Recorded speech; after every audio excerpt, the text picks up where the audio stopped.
안녕하세요. 여러분의 사연 읽어주는 사연제 구성입니다.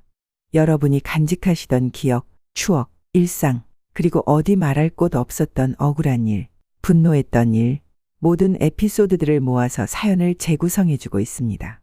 구독자 여러분이 나누고 싶은 사연은 제 메일로 보내주시면 사연 재구성해서 읽어드리도록 하겠습니다.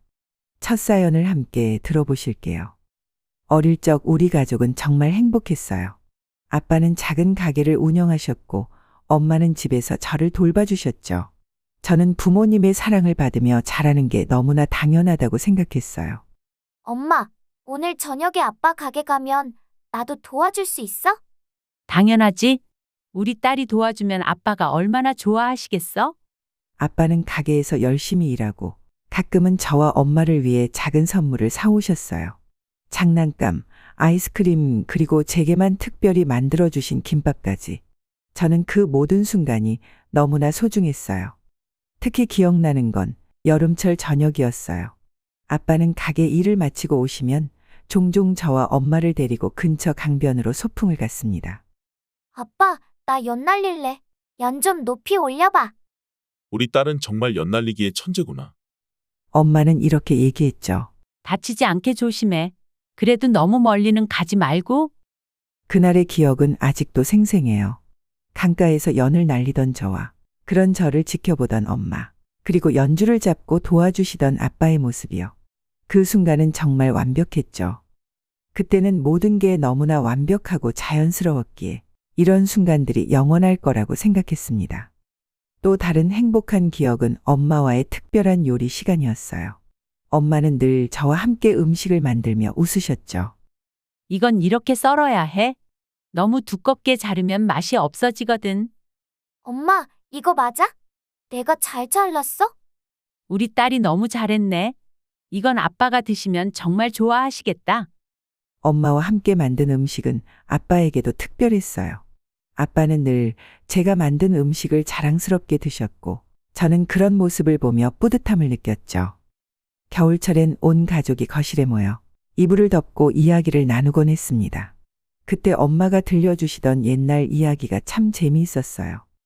옛날에 한 소녀가 있었단다.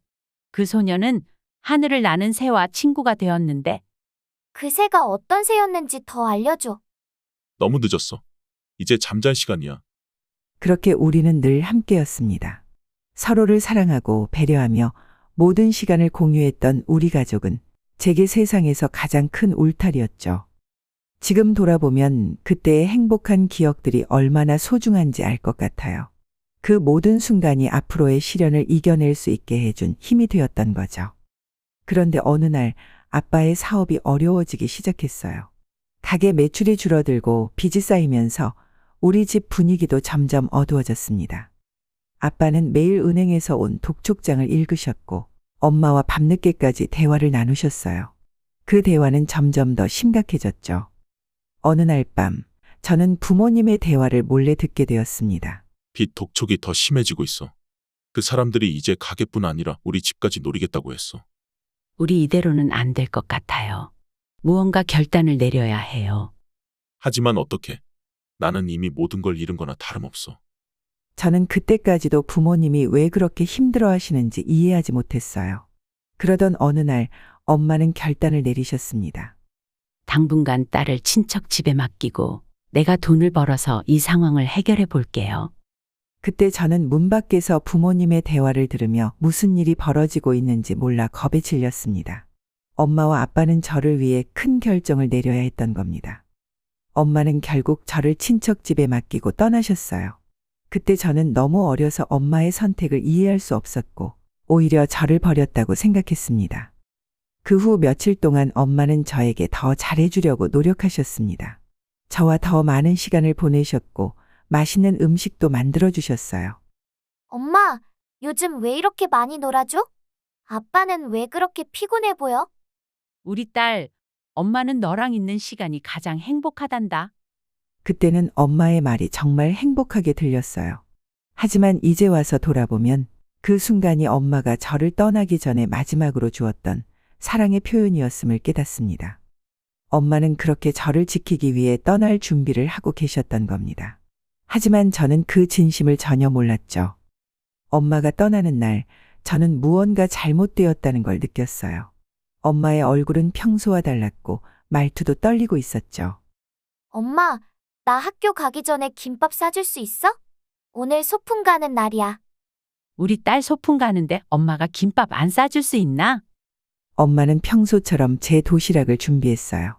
하지만 제가 학교에 갈 시간이 다가오자 엄마는 제게 평소와는 다른 진지한 표정으로 말을 꺼냈습니다.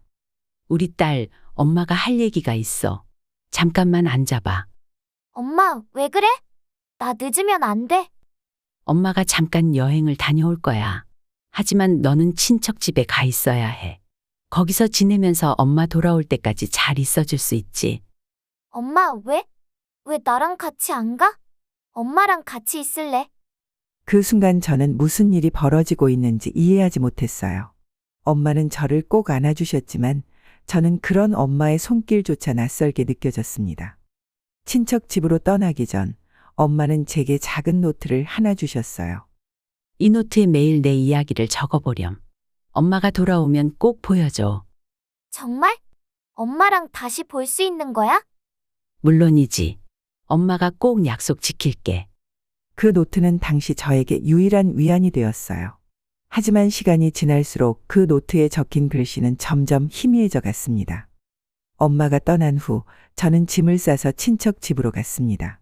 낯선 환경에 적응하기란 쉽지 않았습니다. 그 집은 제게 너무나도 낯설고 차가운 공간처럼 느껴졌어요. 여기가 내가 살아야 할 곳이라고. 엄마는 언제 오시지? 처음에는 친척들이 저를 따뜻하게 맞아주려 노력했어요. 하지만 그 노력도 오래가지는 않았습니다. 내 엄마는 언제쯤 데리러 오겠다는 거야. 애가 여기 있으면 신경 쓸 게 너무 많아. 그 말을 들은 저는 너무 서러웠습니다. 마치 제가 그 집의 짐이 된 것처럼 느껴졌죠. 그날 이후로 저는 그들과 거리를 두고 혼자 있는 시간이 많아졌습니다. 밤이 되면 엄마 생각이 너무나도 간절해졌어요. 이불을 뒤집어 쓰고 엄마가 주신 노트를 꺼냈습니다. 엄마가 이 노트를 쓰라고 했는데 뭘 적어야 하지? 노트를 펼친 저는 그 안에 첫 페이지에 쓰인 엄마의 짧은 메모를 발견했습니다. 우리 딸, 여기엔 내가 매일 어떤 하루를 보냈는지 적어보렴. 엄마가 너의 이야기를 다 들을 수 없으니 나중에라도 꼭 보여주면 좋겠어. 저는 그날 밤 처음으로 노트에 제 하루를 적기 시작했습니다. 하지만 글을 쓰는 내내 눈물이 멈추지 않았어요. 오늘은 엄마가 너무 보고 싶었어. 내가 잘 지낸다고 말해주고 싶었는데. 그 노트는 시간이 지나면서 제 감정을 담아내는 유일한 공간이 되었습니다. 지금 생각해보면 엄마는 그 노트를 통해 제가 조금이라도 위안을 얻길 바라셨던 거겠죠. 하지만 그때는 그 진심을 알지 못했습니다. 친척집에서의 삶은 저를 더욱 외롭게 만들었습니다.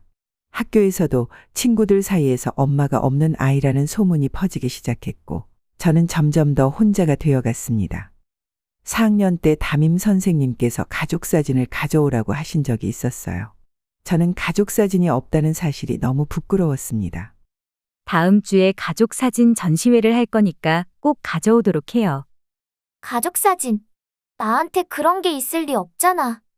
저는 결국 사진을 가져가지 못했습니다. 다른 친구들이 부모님과 찍은 사진을 자랑할 때 저는 고개를 숙인 채 자리에서 움직이지 않았습니다. 넌 왜 사진 안 가져왔어? 가족이 없어서 그런 거야?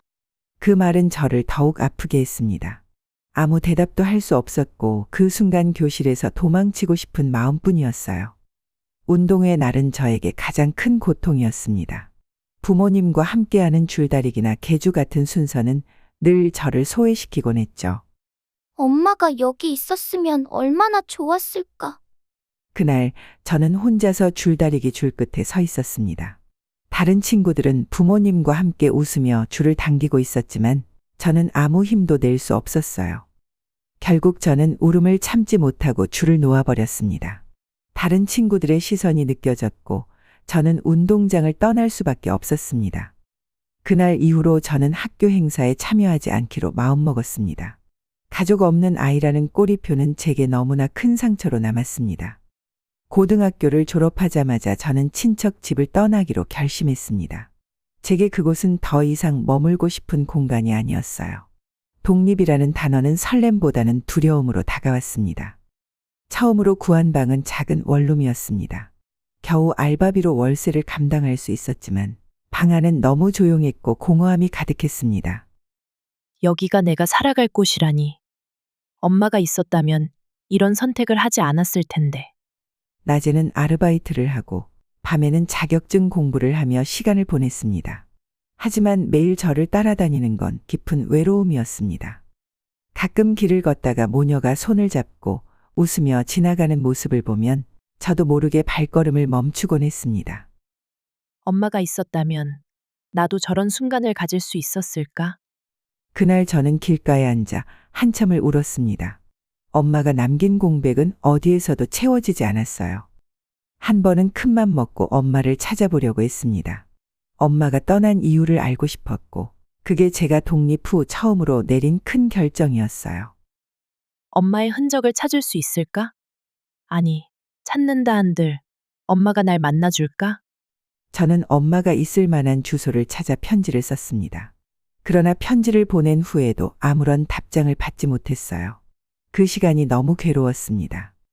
혼자 살면서 가장 힘들었던 건 아플 때였습니다. 엄마가 있다면 죽이든 약이든 챙겨줬겠지. 내가 이렇게 혼자 있을 줄 몰랐어.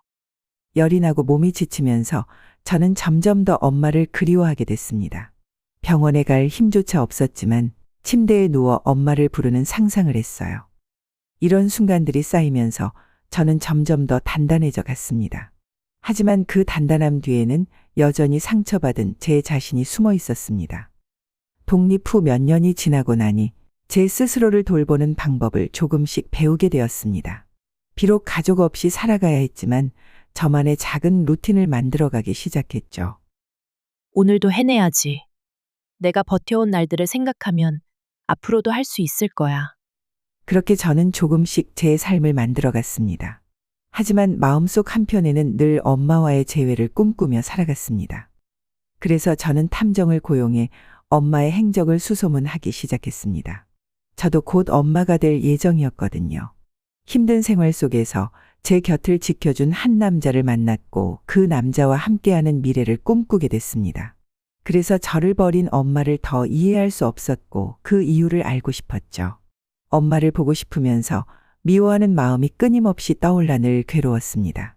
스스로를 자책하고 또 반성하고 엄마가 제게 들이운 그늘은 제가 성인이 되고 한 가정을 이루면서도 사라지지 않았어요. 결국 탐정은 엄마를 찾아냈습니다. 남해의 한 요양원에 있다는 소식이었죠. 하지만 저는 찾아갈 용기가 나지 않았습니다. 그토록 보고 싶어 했던 엄마였는데도요. 그저 하루만, 일주일만, 한 달만 이렇게 미루다 시간이 가버렸죠. 그리고 몇 년 후 엄마가 세상을 떠났다는 소식을 들었습니다. 저는 혼란스러웠습니다. 그때서야 저는 엄마를 마주할 수 있게 됐습니다. 미소가 사라진 엄마의 모습을요. 저는 죄책감에 울다가도 미운 마음에 소리를 질렀습니다. 그렇지만 엄마는 돌아오지 않았어요. 엄마가 제가 되고 제게 남은 건 얼마 안 되는 엄마의 작은 상자였어요. 엄마의 유품을 정리하다 작은 편지 한 통을 발견했어요. 낡고 손때가 묻은 편지였죠. 저는 마음이 덜컥 내려앉았습니다. 제가 쓰던 일기장과 같은 종류의 노트였어요. 이건 엄마가 남긴 편지? 이 편지를 읽고 있을 너를 상상하며 엄마는 많은 생각을 했단다. 얼마나 외롭고 힘든 시간을 보냈을지, 엄마가 너를 위해 내려야 했던 그 결정이 내게 얼마나 큰 상처를 남겼을지, 미안하다는 말조차 부족한 걸 알면서도 이 글을 적고 있어. 엄마가 너를 떠나기로 했던 그날을 기억해. 너를 꼭 안아주며 잠시 떠난다고 했지만 엄마는 그 순간 내게 거짓말을 하고 있다는 사실에 가슴이 찢어질 것 같았단다. 하지만 그때 엄마는 선택의 여지가 없었어. 우리 가족을 위협하던 빚 독촉과 위협은 내게 닥치게 할 수 없는 일이었거든. 엄마는 너를 안전하게 지키기 위해 친척 집에 맡길 수밖에 없었어. 아빠도 돈 벌러 갔다가 사고로 죽고 내게 남은 건 너밖에 없었거든. 밤마다 너를 안고 재우던 날들이 떠오르면서도 내가 없는 낯선 방에서 혼자 울며 잠들었어. 너의 웃음소리, 손길, 따뜻한 포옹이 얼마나 그리웠는지 몰라. 엄마는 그 후로 공장에서 낮 동안 기계 소음을 견디며 일했고 밤에는 청소 일을 했어. 온몸이 고되고 마음도 지쳤지만 너를 떠올리며 버텼단다. 우리 딸은 지금 잘 지내고 있을까? 엄마를 원망하지는 않을까? 하는 생각만이 내 하루를 이끄는 힘이었어. 내가 이 편지를 읽고 있다면 엄마는 이제 모든 걸 솔직히 고백하고 싶어. 너를 떠난 것은 엄마가 사랑하지 않아서가 아니야. 오히려 너를 너무나 사랑했기에 내게서 위험과 불행을 멀리하려는 엄마 나름의 방법이었단다. 네가 행복했으면 좋겠어. 엄마는 네가 웃으며 살아가는 모습을 상상하며 항상 기도했단다. 내 딸, 엄마를 용서해 줄 수 있겠니? 이기적인 부탁이란 걸 알지만 엄마는 네가 이 편지를 읽고 조금이나마 내 마음을 이해해 주었으면 해. 너를 너무나도 사랑했던 엄마가. 편지를 읽는 내내 제 눈에서는 눈물이 멈추지 않았습니다. 글자 하나하나에 담긴 엄마의 마음이 제 가슴을 후벼 팠어요. 엄마, 왜 그걸 그때 말하지 않았어요? 왜 혼자 그렇게 고생하신 거예요? 그동안 저는 엄마를 원망하며 살았지만 그 모든 원망이 무너져 내렸습니다. 엄마는 저를 위해 자신을 희생하셨고 그 사실을 이제야 깨닫게 된 제 자신이 미웠어요. 편지와 함께 발견한 건 엄마가 간직한 제 어릴 적 사진들이었어요. 엄마가 이렇게 내 사진을 간직하고 있었구나. 정말 매일 생각했던 거구나. 저는 그 사진들을 품에 안고 한참을 울었습니다. 그리고 엄마를 위해 마지막으로 작은 추모식을 열기로 했습니다. 엄마가 사랑했던 꽃을 사서 편지와 함께 작은 상자에 넣어 엄마의 유품 곁에 두었습니다. 그리고 그 곁에는 저희 남편과 어린 딸이 지켜주었어요. 엄마, 이제는 안심하세요. 제가 잘 살아갈게요. 그리고 엄마의 희생을 절대 잊지 않을게요. 엄마의 편지는 제게 큰 깨달음을 주었습니다. 저는 더 이상 엄마를 원망하지 않기로 했습니다. 오히려 그 희생에 감사하며 살아가기로 마음먹었습니다. 새벽이 깊어가네요. 오늘 사연을 들으시면서 많은 분들이 저마다의 감정을 떠올리셨을 것 같습니다. 가족이라는 이름 아래 우리가 이해하지 못했던 것들 또는 지나치기 쉬운 것들에 대해 다시 한번 생각해 보게 되는 시간이었어요. 사연자분의 이야기를 들으면서 저는 우리 부모님을 떠올리지 않을 수 없었습니다. 늘 옆에 계셔서 당연했던 그 존재들이 사실은 얼마나 많은 것을 희생하고 계셨는지를 문득 깨닫게 되네요. 그리고 그 희생이 말해지지 않았을 때 오해와 상처가 쌓여가는 모습도 이해가 됩니다. 여러분도 그러실 겁니다. 때로는 부모님께 고맙다는 말조차 하지 못하고 지나친 날들이 떠오르실지도요. 오늘 사연처럼 우리가 알지 못했던 사랑이 어떤 방식으로든 우리 곁에 있었을 거예요. 그리고 그 사랑은 때론 말로, 때론 행동으로 전해졌을 겁니다. 사연자분의 엄마가 남긴 편지는 단순한 글이 아니었어요. 그것은 한 사람의 삶, 사랑, 희생 그리고 후회가 담긴 마지막 목소리였습니다. 그런 이야기를 오늘 여러분과 함께 나눌 수 있어 정말 감사드립니다. 여러분, 이 새벽엔 우리 조금만 더 따뜻해지면 어떨까요? 부모님께 고마웠던 순간 또는 미안했던 순간들을 떠올려 보세요. 가능하다면 지금이라도 한 통의 문자나 한마디의 전화를 걸어보는 건 어떨까요? 오늘처럼 잔잔한 사연과 함께하는 감성, 여러분과 함께해서 행복했습니다. 다음 시간에는 또 다른 이야기로 찾아올게요. 어떤 사연일지 기대해 주세요. 여러분의 하루 끝, 그리고 하루의 시작, 여기 사연 재구성에서 함께합니다. 좋은 하루 보내세요.